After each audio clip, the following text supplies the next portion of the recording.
Trending on the news. All Progressives Congress primaries heightened with House of Representatives and senatorial elections. Details of these and more presently. Welcome to Nta Calabar News at 7. I am Maureen Leo Ajom. The news in detail. All Progressives Congress primaries for House of Representatives in Cross River held without violence, with about 45 aspirants contesting. The state chairman of the party, Christopher Nta, affirmed this to journalists in Calabar after monitoring the conduct of the party primaries in Calabar. Correspondent tells us more. The APC primaries for House of Representatives actually held in Calabar, Cross River State, even though we couldn't spot any of the ward where the election took place. But we also were at the Collation Center, which is Calabar Municipal Council. At the time we got here, materials were yet to arrive and officials. So we are hopeful that the collation would still go on when the officials arrive. So that's how it's been here in Calabar. We now move to hear the conduct of the exercise from the state chairman of the party. The primary for the House of Representatives, it was direct primaries. So that is it. In some places, we had many candidates. In some places, some of the candidates decided to step down for the other, but that did not stop us from proceeding with our primaries, even if we are alone, because we did not adopt the consensus model. We adopted the primaries model. You just heard the party chairman telling us that the exercise was peaceful and without any violence. The Chief Medical Director, University of Calabar Teaching Hospital, Professor Ikpeme is commending President Bola Tinubu for his renewed hope in the health sector, leading to increased funding and massive transformation of hospitals across the country, including the University of Calabar Teaching Hospital, which also attends to patients from neighboring countries such as Cameroon, Equatorial Guinea, and Central African Republic. This was during a media tour of the facility by members of the Nigerian Union of Journalists, Cross River State Council, led by its chairman, Achibong Basi. Paul Ebel again completes the story. The University of Calabar Teaching Hospital, UCTH, which currently performs several specialist procedures, is an 850-bed tertiary health facility with capacity for expansion, attends to referrals and other health conditions beyond the primary and secondary healthcare facilities.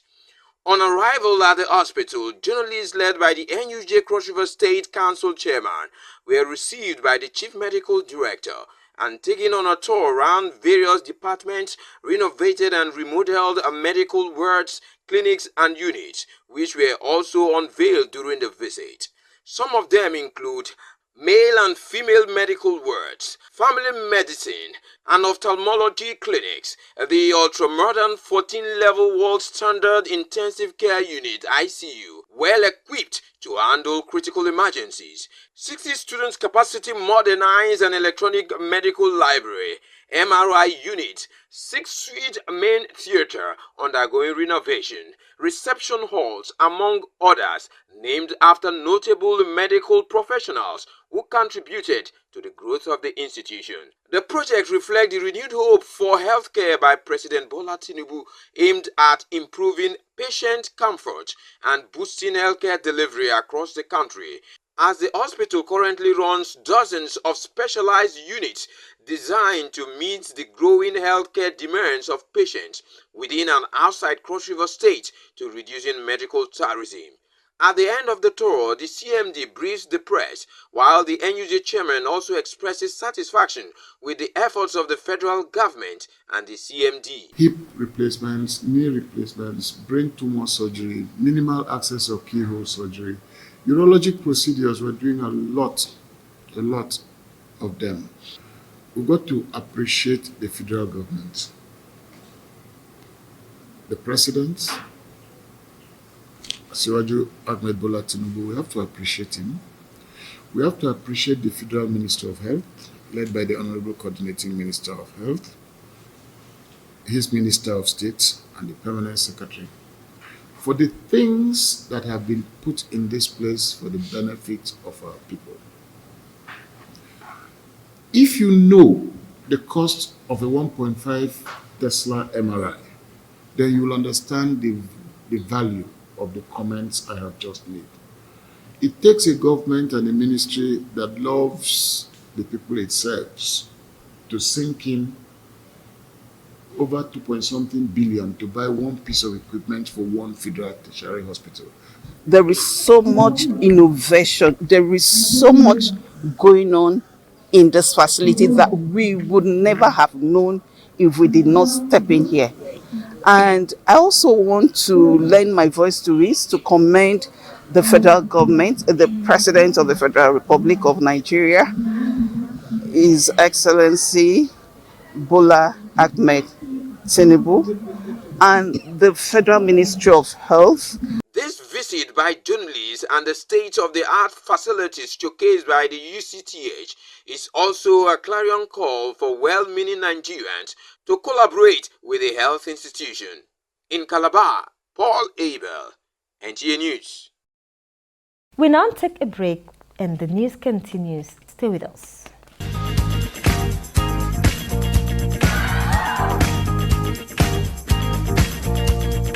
Are you looking for a secured environment with good parking space and a natural ambience? Then look no further. Nta Calabar Entertainment Ground has got you covered for marriages, parties, and all kinds of events. Have your event at Nta Calabar Entertainment Ground, you stand a chance to get a discounted rate for your event coverage. For bookings, please call Jane 0806 353 3069. Celebrate your events at Nta Calabar Entertainment Ground. Nta Calabar, the station for the people.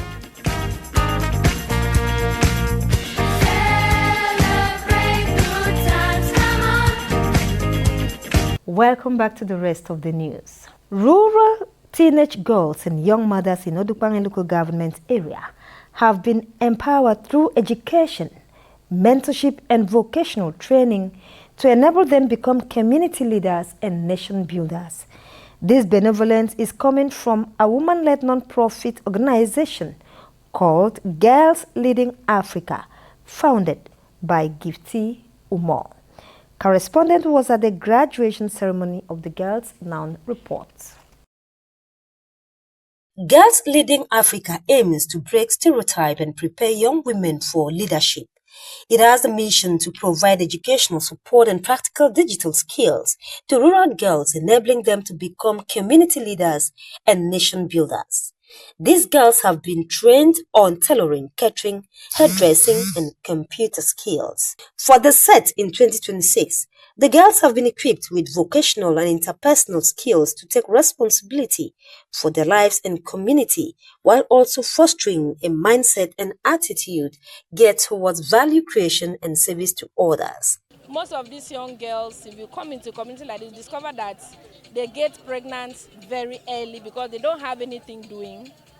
So the next thing to do is to get a boyfriend before you know it, they're pregnant. So we saw the need, having been an only child and a girl child, that is our founder. I've seen what empowering a woman can do.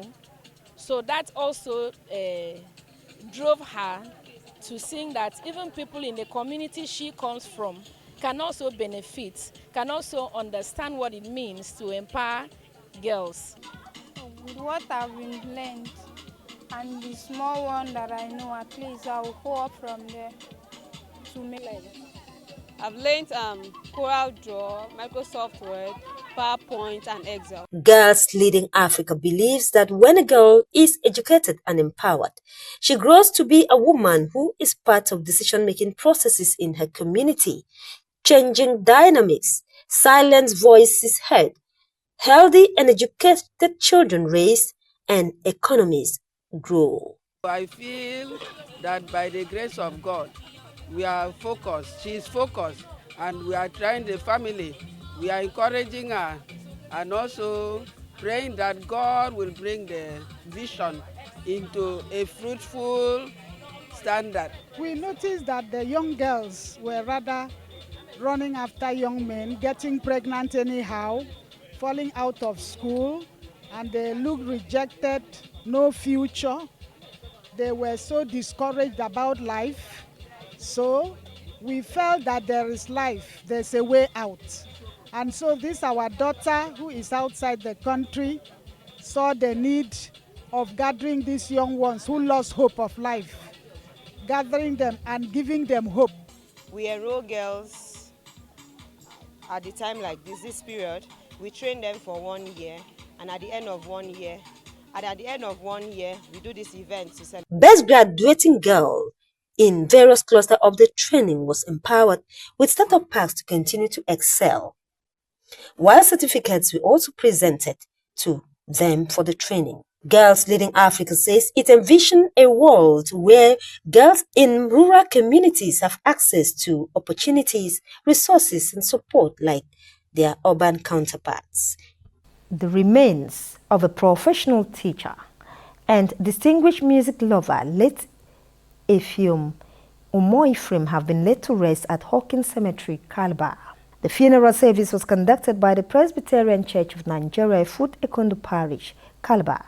Correspondent Erika Evie reports that the event also drew members, friends, and sympathizers to honor the deceased. Many tributes from family and friends describe the late music icon and professional teacher Ephraim Ephraim's journey on earth.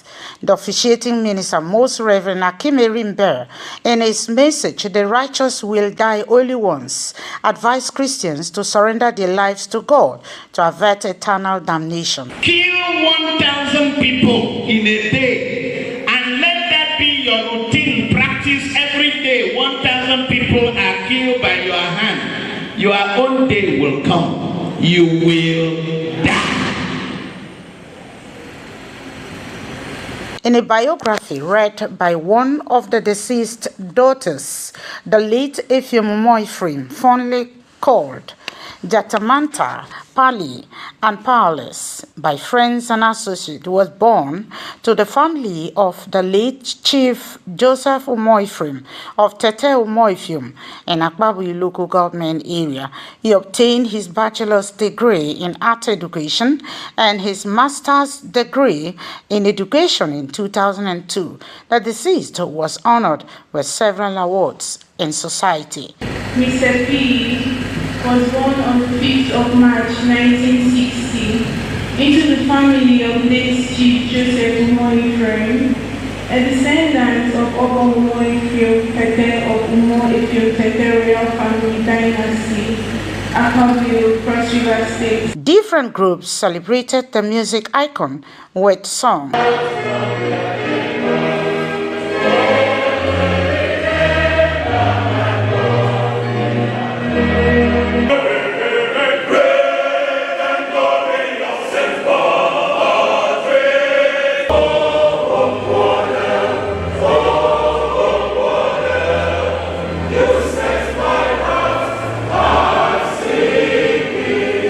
At the graveside, Hawkins Cemetery, the body of the late amiable Ephraim Ephraim was lowered to Mother Earth amidst sorrow. Ashes to ashes, and dust to dust. We do this in sure and certain hope that the righteous will die only once. Immediately after the interment, the family entertained guests at the Hope Wardell Field.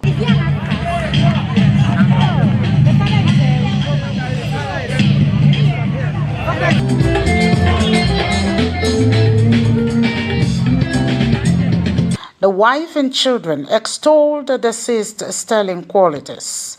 I miss him so much, honestly, I really miss him. You see, most times when I sit and, you know, I have some flashbacks, I start crying. And that shows that I really miss him.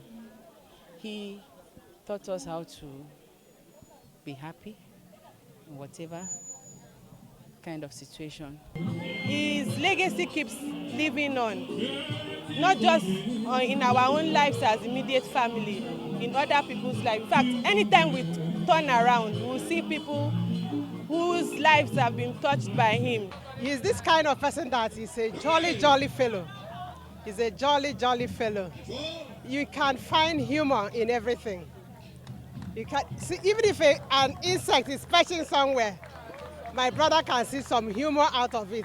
The number of people we have seen is very evident that he was a very impactful person, and that's something that I try as much as possible to emulate. With me, what I am right now, I mean, for as far as the event industry is concerned in Nigeria and beyond, I think my name counts. My dad was a disciplinarian, but he was also humble. He was a very good teacher. He could play with you and laugh all he wants with you, but when it's time to get serious, he will get very serious. Miss him so much. Words cannot express the depth of sadness that I feel from his passing. Proud to the intimate was a night of songs to honor the late professional teacher, mentor, and disciplinarian who rose to the rank of school principal.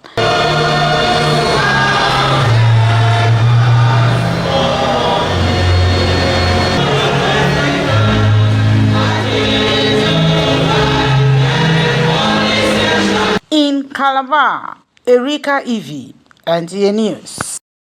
And that's about the size of a package. Thank you for watching.